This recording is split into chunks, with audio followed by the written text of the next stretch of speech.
It's my news wrap.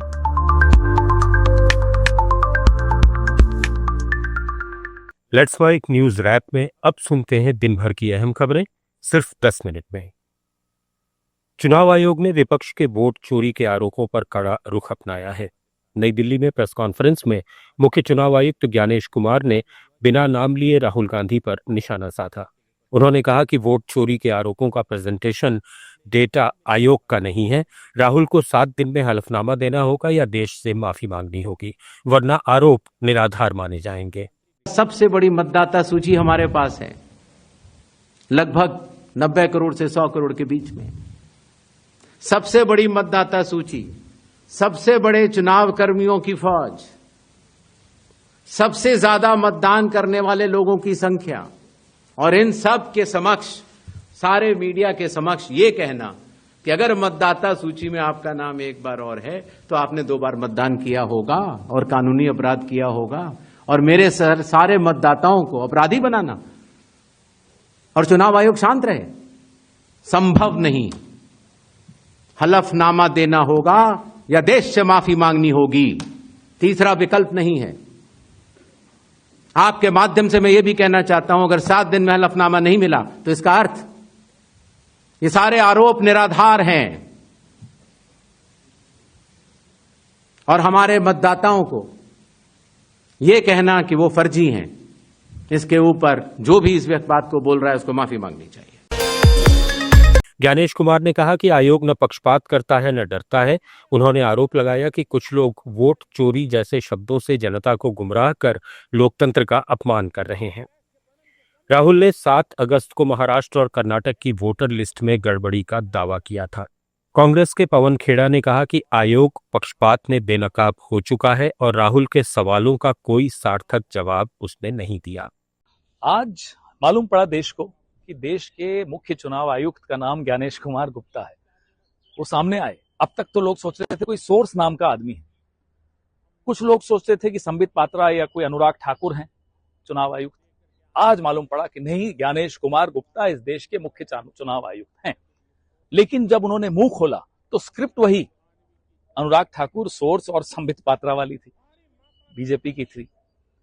Shri Rahul Gandhi नेता प्रतिपक्ष है, उन्होंने प्रेस वार्ता की, तमाम पॉइंट्स आपके सामने रखे, जो सबूत, जो कागज आपको मुहैया कराए वो आप ही से मिले। हमें 6 महीने की मशक्कत करनी पड़ी। उसका आपने एक भी महादेवपुरा असेंबली की एक भी सवाल का आपने जवाब नहीं दिया। एसआईआर पे हमने कई सवाल पूछे, कई शंकाएं जाहिर की, यहां तक कि सर्वोच्च न्यायालय को हस्तक्षेप करना पड़ा दुरुस्त करने के लिए। आप वहां भी लड़ते रहे, ये नहीं करूंगा, लेकिन करना पड़ा। कुछ लोगों को आपने मरा हुआ घोषित कर दिया, वो राहुल जी के साथ चाय पी रहे हैं, तब भी आपको शर्म नहीं आई। आयोग ने कहा कि वोटर लिस्ट में त्रुटि सुधार के लिए सभी दलों को 1 सितंबर तक समय है। इधर बिहार में स्पेशल इंटेंसिव रिवीजन के खिलाफ राहुल गांधी की वोट अधिकार यात्रा सासाराम से शुरू हुई। यहां के सुआरा हवाई अड्डा ग्राउंड में हुई जनसभा में राहुल बोले कि यह संविधान को बचाने की लड़ाई है। पूरे देश में बीजेपी आरएसएस संविधान को मिटाने पर तुले हैं। जहां भी चुनाव होता है ये जीतते हैं। महाराष्ट्र में ओपिनियन पोल कह रहे थे कि महागठबंधन चुनाव जीतेगा। लोकसभा में महागठबंधन जीतता है, लेकिन 4 महीने में उसी क्षेत्र में हम हारते हैं। हमने पता लगवाया तो पता चला कि 1 करोड़ नए वोटर जादू से पैदा हो गए।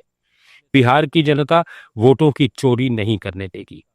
मैं आपको स्टेज से कह रहा हूं, पूरे हिंदुस्तान में विधानसभा के चुनाव, लोकसभा के चुनाव चोरी किए जा रहे हैं, और इनकी आखिरी साजिश यह है कि बिहार में एसआईआर करके नए वोटरों को जोड़कर, वोटरों को काटकर ये बिहार का चुनाव चोरी करें। और मैं और हम सब स्टेज से आपको कहने आए हैं कि हम इन्हें ये चुनाव चोरी नहीं करने देंगे। और बिहार की जनता चोरी नहीं करने देगी। क्यों? क्योंकि गरीबों के पास, कमजोर लोगों के पास सिर्फ वोट है, और हम वोट चोरी नहीं करने देंगे। और जो इलेक्शन कमीशन कर रहा है, पूरे देश को मालूम है। अब ये बात छुपी नहीं है और अब हम ये चोरी नहीं करने देंगे।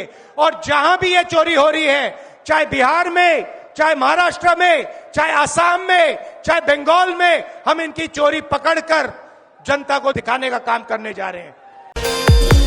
राजद सुप्रीमो लालू यादव ने कहा कि चोरों को हटाइए, बीजेपी को भगाइए, हमारी पार्टी को जिताइए। जो एकता पार्टी है हम लोग का, उनको जिताइए और इसमें किसी भी कीमत पर भाजपा को जो चोरी ही करता है उसको आने नहीं देना है।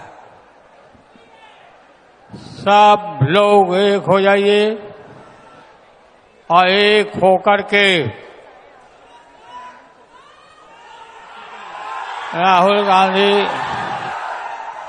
गांधी, तेजस्वी यादव सभी मिल करके एकजुट होके, खड़गे जी, सब लोग मिल के इसको उखाड़ के फेंकिए। लोकतंत्र को मजबूत होने दीजिए। लागल लागल झुलनिया में धाका, लागल लागल झुलनिया में धाका, बल्लम कलकत्ता चलाओ। आप सबको बहुत बहुत धन्यवाद। जिंदाबाद राहुल गांधी, जिंदाबाद। वहीं तमिलनाडु के मुख्यमंत्री एमके स्टालिन का कहना है कि बीजेपी ने चुनाव को मजाक बना दिया है और चुनाव आयोग अब सिर्फ उसकी कठपुतली बनकर रह गया है। केंद्र विपक्षी नेताओं को डराने के लिए जांच एजेंसियों का दुरुपयोग कर रहा है।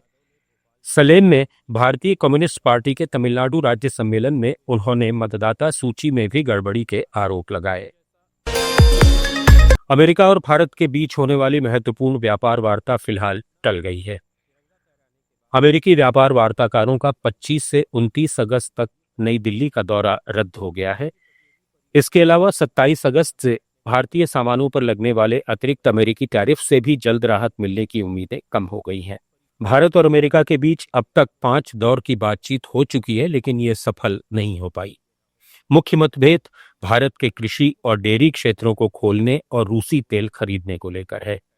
भारत के विदेश मंत्रालय का कहना है कि रूसी तेल खरीदने के लिए भारत को बेवजह निशाना बनाया जा रहा है, जबकि अमेरिका और यूरोपीय संघ खुद भी रूस से सामान खरीदना जारी रखे हुए हैं। जम्मू कश्मीर में एक बार फिर प्राकृतिक आपदा ने कहर बरपाया है। किश्तवाड़ में हाल ही आई तबाही के बाद अब कठुआ जिले में बादल फटने से 7 लोगों की मौत हो गई, जबकि 11 घायल हैं। साथ ही कई स्थानों पर व्यापक नुकसान की खबर है। अचानक बादल फटने से जल प्रलय जैसी स्थिति पैदा हो गई और देखते ही देखते पानी का तेज बहाव आसपास के क्षेत्रों को अपने साथ बहा ले गया। रेलवे ट्रैक, राष्ट्रीय राजमार्ग और कठुआ थाना परिसर को भी नुकसान पहुंचा है। घटना के बाद प्रशासन, सेना और अर्धसैनिक बल सक्रिय हो गए हैं और हालात पर लगातार नजर रखी जा रही है। जम्मू कश्मीर के मंत्री सतीश शर्मा ने कठुआ में अचानक आई बाढ़ पर कहा कि रास्ते बंद हो गए हैं, पुल टूट गए हैं। अभी ये कहना जल्दबाजी होगी कि कितना नुकसान हुआ है, लेकिन 7 लोगों की मौत हुई है और 11 घायल हैं। देखो, नंबर वेरी कर रहा है। अब तक 6-7 जो हैं डेथ्स हो चुकी हैं। 11 के करीब हमारे लोग, 7 यहाँ पर हैं, 6 हमारे पठानकोट हॉस्पिटल में हैं और उनका अच्छा केयर किया जा रहा है। जान माल का जायजा लिया जा रहा है, क्योंकि वहां पर ऊपर जाना, they are going through chopper only. Road बिल्कुल ब्लॉक हो चुके हैं, ब्रिजेस कोलैप्स हो चुके हैं। तो डीसी साहब से बात हुई, जैसे ही ऑनरेबल सीएम साहब का हमें फोन आया, हम अपनी सारी टीम, प्रोविंशियल प्रेसिडेंट साहब, डिस्ट्रिक्ट प्रेसिडेंट साहब, हम सारे यहाँ पर आए हैं। और मुझे लगता है अभी इस वक्त कुछ कहना कि कितना जान माल का नुकसान हुआ है वो जल्दी हो जाएगा, लेकिन as for now 7 people have died and 11 are injured, जो आपके सामने। यहाँ अच्छा इलाज हो रहा है, लेकिन उम्मीद करते हैं आगे ये आंकड़ा ना बढ़े। न्यूज रैप में फिलहाल इतना ही। जुड़े रहिए लेट्स माइक के साथ। आप सुन रहे थे let's mic more than radio. Follow कीजिए हमें हमारे सोशल मीडिया प्लेटफॉर्म्स पर।